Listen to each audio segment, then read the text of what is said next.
บีเปลี่ยนตัดลำมาเลย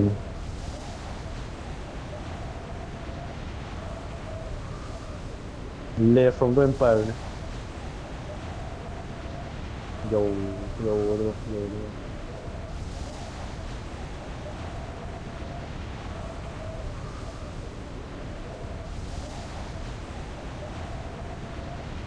इसे हाथ डाउन हालत कंटेनर कामू लोन वही मी तागेมันจะดี bro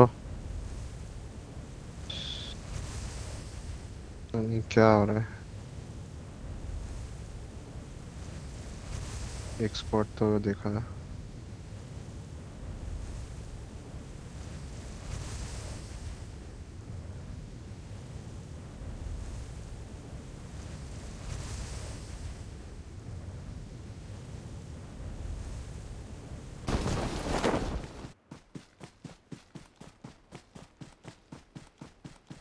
ฉันหน่วยวันนี้เขาเล่นฟินิชโตว์ this side gái thơ lo tụ anh đã gái la rồi không bên này give me a mark do enemy side on my green mark I see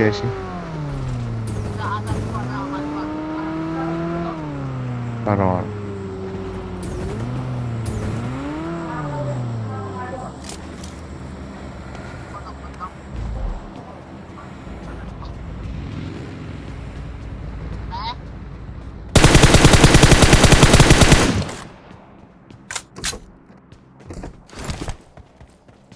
thâu rồi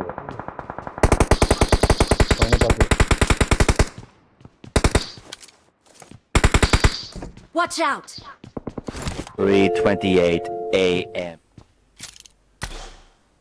Johnny Pichaloni Centerในชาโลนี่ เฮ้ยบลูมาเดี๋ยวกับพวกกี่เดือนนี่ก็ Watch out! กินลำบากเงี้ยวันนี้จนปันตาดิมาขาด please ตัว please ที่กับ please ตา โอ้บายรอ มีเลยเรื่องไว้ 100 đâu thì it's not ready ตัวที่ตัวเดิม let's go I'll come behind you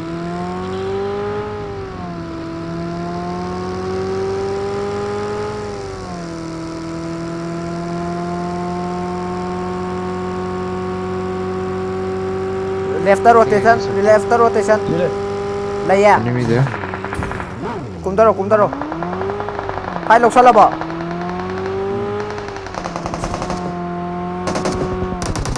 vào dễ nice thật tầm on top hit the top he jump all dead vào dễ all that got my kill cái nó xích gari 100 đâu thì gì bộ yare don't rush everybody to focus to everybody to ลากไปเนี่ย I saw this jeep okay the head of the jeep I said 시장 가리 안 토글로 cái gì ai thâu nâng thâu đâu ทีมได้กับพวกนี้ก็สกอร์เราสมเลยกี่ nãy giờ ấy này gari I see one. xem mà here Marked a right here location. I see 3 of them 오빠 낭네 cover đó sang con gái đồng đây mình ngồi đi ai yên ra tôi yên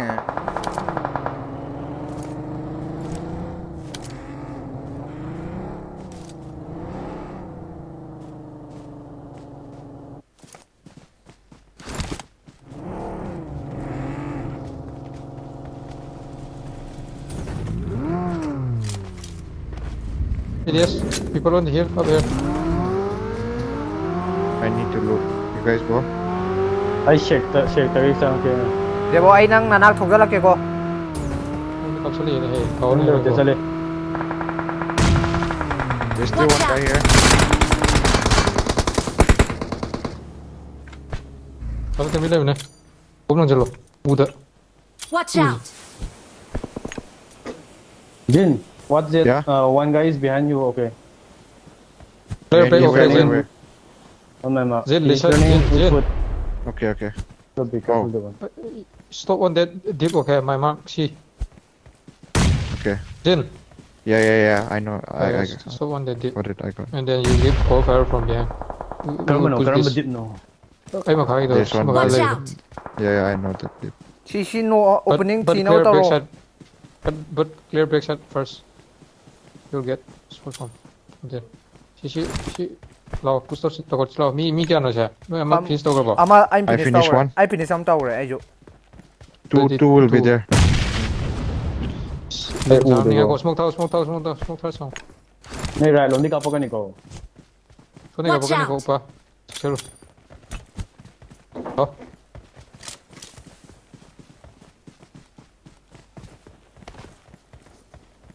Lengan ni mamang ni lengan ni. Ako. I'll come now. Ram chang gino. Deep to lengan ni mamang ibong lang dyan.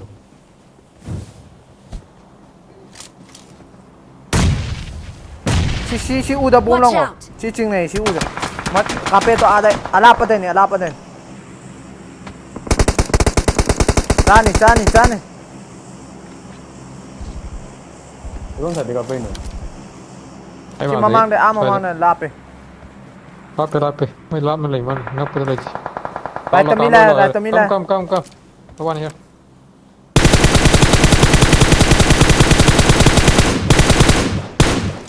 Ya, Maning marulo gila, ni. Manila. Jin, stay back. Clear, need to clear back. Nakira. Nate ada. Kill lam to phang re ba. Lo ran mi gre na mai ma chida. Watch out. Masa na Yang lang ano kayo nun. Hangit. Jo la si kill le, akoi kill ne si. Thora ni. Siong. Ada mi jile ko. Yung ho. Watch out! Mi jile. May magta. Thore. Si kang ku thore. Watch out! Si akoi I'll jo. check this side. Watch Here out! inside here. Watch out! Inside orange. Si yu sangan ge de bo small lang ne. Yung yaudre. One is knock, okay. Outside zone. Watch out! Here, two Mark the here. location. Outside. Si de sang ge da wa ije. Upar, expose mut. Watch You're out! exposed. Sida ni hippi siya. Watch out! Let's the hippo man. Give me smoke. Ay mo to. Tapos smoke lang Wait. Lawrence, wait. Di naman na hindi ka Smoke yaudre bo. Ay, minay game ko. Watch out! Ay, minay game. Tu, bay da. Si Watch out. DSP si nong je bo. On my way! Nong je DSP. Bigay tama. Left side ka pa kaniko. Right side game pa pa. Ai gari to thana mo ko. Rich pair, same jaga. Right one la. No edu sena ro ko ai di left ki yengi ko. Go left. Left Yeah, ki da sa make a yung one ni to ro left. ai clear to honge. Lawrence, you can go here. Watch out. There's a rock here, na. You can go there. Yeah, I'll but cover you from the right. From right. I'll cover you from the right. Get shot from right. Shield battle Noi to. make to off. It's a dip. Kanram ni ko. Noi make to all to ni. Buhay na mo kakini. It's No. not a dip. Watch You can out! get shot from there. I'll check for now. Ai kai bak thok lo ga. Ni left ke jela ra. 도장 넣어 실래요. Watch out! There's smoke here. Shoot in the smoke. They're getting shot. 잠깐만요. Kaida. Right ki do ai le ya ro left ke yenge. No right ki do le ro. 잠깐만요. Chalo debo chalo. I'm coming.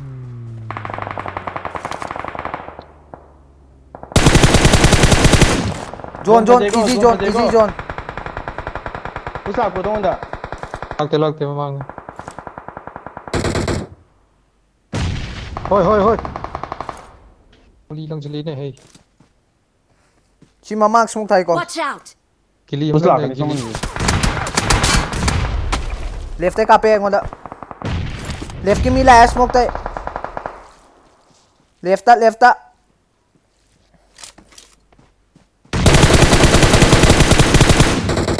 Mark There's the one right here vehicle. at the buggy. 파이어 마노 사레. 라이트.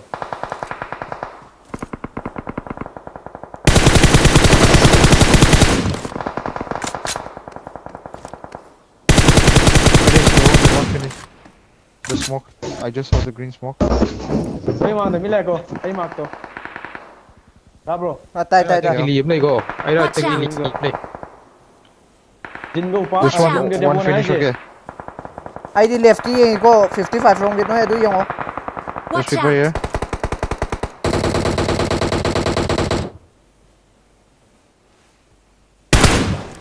si mama mi nagsale Mark ay the mama mi location. nagsale smoke se si amtin nak na tare ko Nice. Right luôn rồi, right luôn rồi.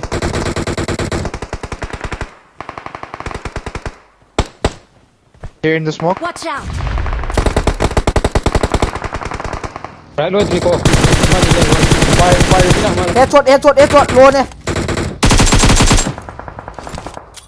อูได้เลย bro uda lay uda left tama lay ko nok mama gi nok left tama lay left tama lay nơi position to ಅದು the ಥಾದೋ ಕಣ thadok te left tama lay Lawrence left tama lay e boom Watch ta out. cover piro Yeah, okay. covering do cover ไปเลยไงโค mamang da nung try da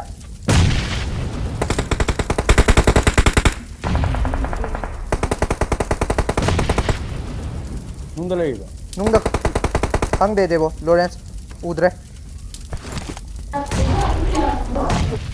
เล่นกีฬา lag 3 ek lag 3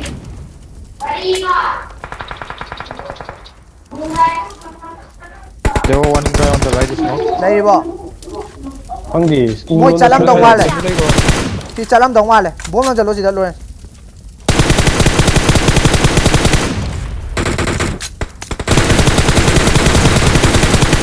Đây đây các bạn này. Đây đây tìm lên. Hold the right, hold the right. ทีนี้เอาไงชู้ bro เลยชู้ Watch เลย out! อูตัว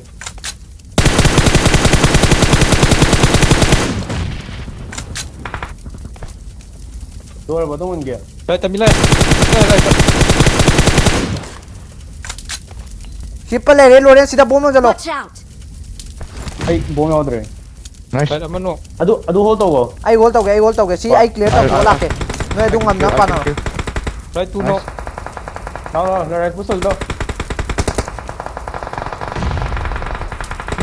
no adu clear tau ro ko ai si clear tau ke no adu ngam na pa na กี ro ฬาพูดจะบอก Finish. Come lại, come lại. Right is finished, right is Ah, finished. finish. All clear. All clear. อะดูตัวยัง Here, Watch out! right. Lawrence si ama Lawrence ai nuk cha re si da gi Watch out. si squad ama ne Watch out!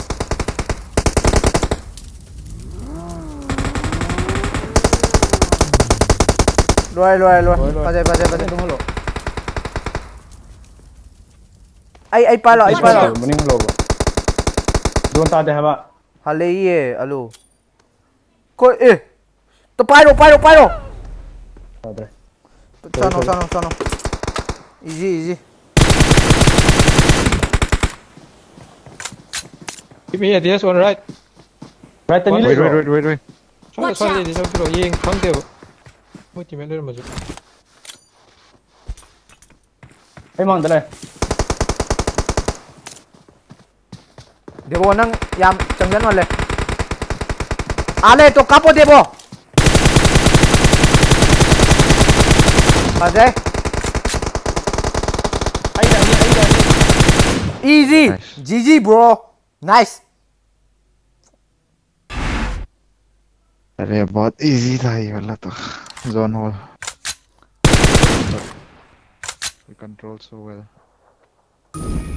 Laura man I don't get kills yaar 10 7